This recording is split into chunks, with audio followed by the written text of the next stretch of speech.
Hello student, good morning.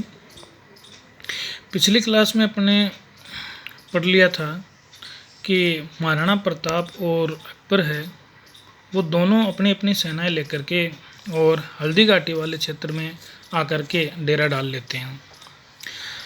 दोनों सेनाएं आमने सामने होती हैं और आमने सामने होती है जब कोई विकल्प नहीं निकलता है, एक ही विकल्प है कि अब युद्ध ही होगा, तो 18 जून 1576 को दोनों सेनाओं का आमना सामना हुआ था रणभेरी के साथ। ये अपन ने अध्ययन पिछली क्लास में कर लिया था।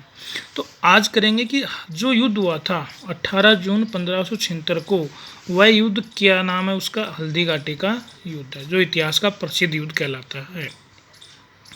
तो हल्दी घाटी का जो युद्ध हुआ था वो 18 जून 1576 को, जब दोनों सेनाएं आमने सामने हो गई, रणभेरी बच चुकी थी, तो प्रातः 18 जून 1576 को मुगल और राजपूत सेनाओं में युद्ध है वो शुरू हो गया था।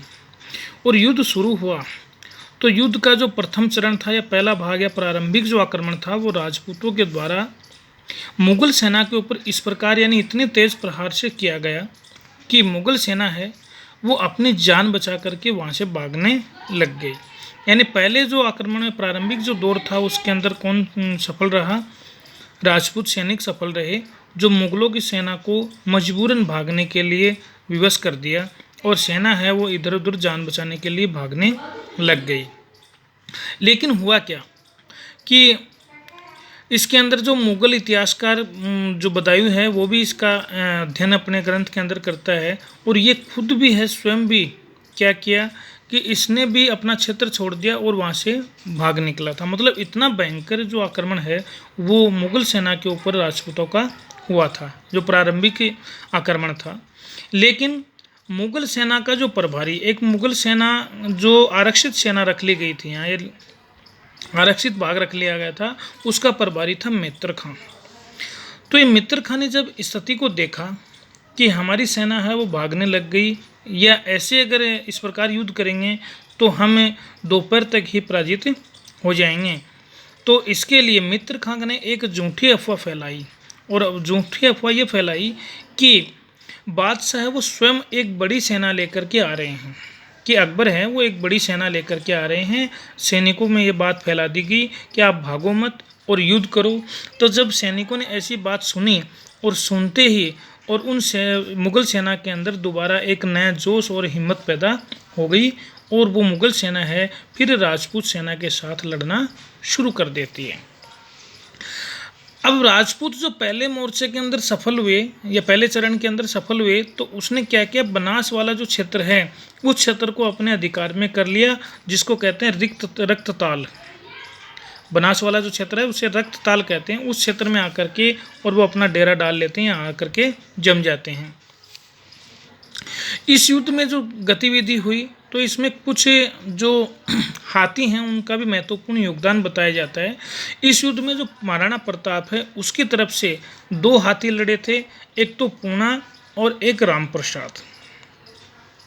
और मुगलों की तरफ से भी 2 प्रसिद्ध हाथी थे, एक तो गजमुक्ता था और एक है गजराज।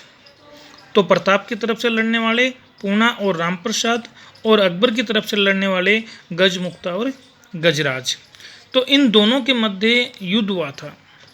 अब स्थिति क्या आती कि राम प्रसाद जो हाथी है जो प्रताप की तरफ से लड़ रहा था, उस राम प्रसाद के ऊपर जो महावत था, उस महावत की मृत्यु हो जाती है अचानक। और मृत्यु होने के बाद में और वो जो राम प्रसाद हाथी है वो किसके हाथ लग जाता है? अकबर के हाथ लग जाता है, जो अकबर के लिए एक महत्वपूर्ण सफलता मानी जाती है, क्योंकि इस हाथी का भी महत्वपूर्ण योगदान था इस युद्ध के अंदर। और वो अकबर उसको अपने अधिकार में कर लेता है और फिर उसका नाम कर देता है पीर प्रसाद। तो राम प्रसाद का नाम है वो अकबर ने क्या कर दिया? पीर प्रसाद कर दिया। कब कर दिया? जब ये राम प्रसाद उसके अधिकार में आ गया था। अब राणा प्रताप और मानसिंह, अब इधर नेतृत्व कौन कर रहा था? महाराणा प्रताप। तो महाराणा प्रताप अपनी सेना का नेतृत्व कर रहे थे, और इधर जो मानसिंह और आसफ खां के नेतृत्व के अंतर्गत जो सेना लड़ रही थी, तो मानसिंह जो मुख्य सेनापति थे इसके मुगल सेना के, जब महाराणा प्रताप और मान सिंह का आमना सामना हुआ, यानी महाराणा प्रताप की नज़र मान सिंह के ऊपर गिरती है, तो महाराणा प्रताप स्वयं है वो मान सिंह के साथ युद्ध लड़ने के लिए तैयार होता है और अपने चेतक घोड़े को मान सिंह के जो हाथी था उस हाथी के सामने ले जाता है। बताया जाता है कि चेतक है वो इतना शक्तिशाली था कि उसने अपने दोनों पांव ऊपर उठा करके और हाथी की सूंड के ऊपर लगा दिए थे, जिससे महाराणा प्रताप के द्वारा मान सिंह के ऊपर इतना एक प्रहार किया गया भाले से कि वो तो एक संयोग की बात थी कि वो भाला है वो साइड से निकल गया, नहीं वरना उसी समय महाराणा प्रताप की मान सिंह की मृत्यु हो सकती थी या मान सिंह को उससे चोट आ सकती थी। लेकिन घोड़ा जब हाथी की सूंड के ऊपर अपने पांव रखता है तो उस हाथी के दोनों सूंडों के दोनों तरफ हैं वो धारदार और जहरीले हथियार लगे थे और उस जहरीले हथियार से चेतक की एक टांग है वो क्षतिग्रस्त हो जाती है और क्षतिग्रस्त होने से और घोड़ा है वो घायल हो जाता है। जब घोड़ा घायल हो गया तो सवार ऑटोमेटिक है वो कमज़ोर पड़ जाता है, यानी महाराणा प्रताप है वो वहाँ पर कमज़ोर पड़ गए थे। अब ऐसी स्थिति आने पर और जो मुग़ल सेना थी उस मुग़ल सेना ने उसी समय और महाराणा प्रताप को पूरी तरह से चारों तरफ घेर लिया था, मतलब चारों तरफ से उसे घेर लिया क्योंकि घोड़ा है वो घायल हो चुका था और महाराणा प्रताप को मुग़ल सेना ने चारों तरफ से घेरा। उसी समय महाराणा प्रताप की सेना में लड़ने वाला एक सादड़ी का सरदार झालाना मन्ना ये मुग़ल सेना को चीरते हुए और महाराणा प्रताप के पास पहुंचता है, मतलब देखता है कि महाराणा प्रताप को मुग़ल सेना ने घेर लिया है, तो ये मुग़ल सेना को चीरते हुए और महाराणा प्रताप के पास पहुंचा है और महाराणा प्रताप के पास पहुंच करके और इसने निवेदन किया कि प्रताप आप हैं वो इस युद्ध क्षेत्र से बाहर चले जाओ और यही मेवाड़ के लिए एक भलाई की बात है, यानी आप जीवित रहोगे तो हम अपने जीते हुए प्रदेश को वापस ले लेंगे, तो आपसे ये निवेदन है कि आप इस युद्ध मैदान को छोड़ करके चले जाओ क्योंकि आपका घोड़ा भी घायल हो गया है और आप भी घायल हो चुके हैं। तो इस बात को सुन करके जो झालाना मन्ना के द्वारा राणा प्रताप को कही गई थी, तो राणा प्रताप उसी समय घायल चेतक के ऊपर सवार हुआ और वहाँ से चल देते, यानी युद्ध क्षेत्र से वो चल दिए। और राजचिन्ह है वो किसने धारण किया? झालाना मन्ना ने। जो राजचिन्ह महाराणा प्रताप ने धारण कर रखा था उस राजचिन्ह को झालाना मन्ना के द्वारा धारण कर लिया गया और झालाना मन्ना ने युद्ध करना शुरू कर दिया।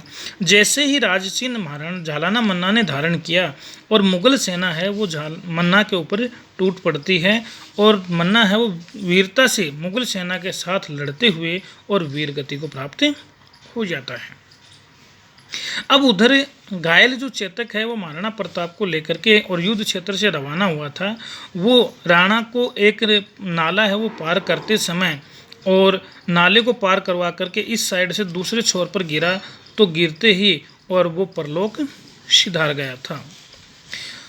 परलोक सिधारा वो स्थान था बलीचा का एक गांव है और उस बलीचा गांव के अंदर ही आज इस चेतक की एक छतरी बनी हुई है जहाँ पर इसकी मृत्यु हुई थी। अब जैसे ही चेतक की मृत्यु होती है, मतलब महाराणा प्रताप है वो इतने यूँ कह दो कि शक्तिशाली थे या कठोर व्यक्ति थे, लेकिन जब चेतक की मृत्यु हुई तब महाराणा प्रताप की आंखों में भी आंसू आ गए थे। उसी समय उनका जो भाई था शक्ति सिंह, जो उससे विरोध करके चला गया था, वो उसके पास आता है और पास में आकर के महाराणा प्रताप से माफ़ी मांगता है। अब माफ़ी मांगने पर महाराणा प्रताप ने उसको माफ़ कर दिया और माफ़ करने के बाद ये शक्ति सिंह है वो महाराणा प्रताप के साथ सहयोग करने लगा। इस बात की जानकारी हमें जो इतिहासकारों के द्वारा लिखा गया अमर काव्य वंशावली ग्रंथ तथा राज प्रशस्ति के अंदर मिलती है, जिसकी रचना है वो रणछोड़ भट्ट के द्वारा की गई थी। तो ये काव्य किसके द्वारा लिखा गया? रणछोड़ भट्ट के द्वारा लिखा गया। अब युद्ध का निर्णय क्या हुआ, इस बात के ऊपर भी संशय बना हुआ है कि कुछ इतिहासकार कहते हैं कि ये युद्ध अनिर्णित हुआ था, मतलब इस युद्ध का कोई निर्णय नहीं हुआ था। क्यों?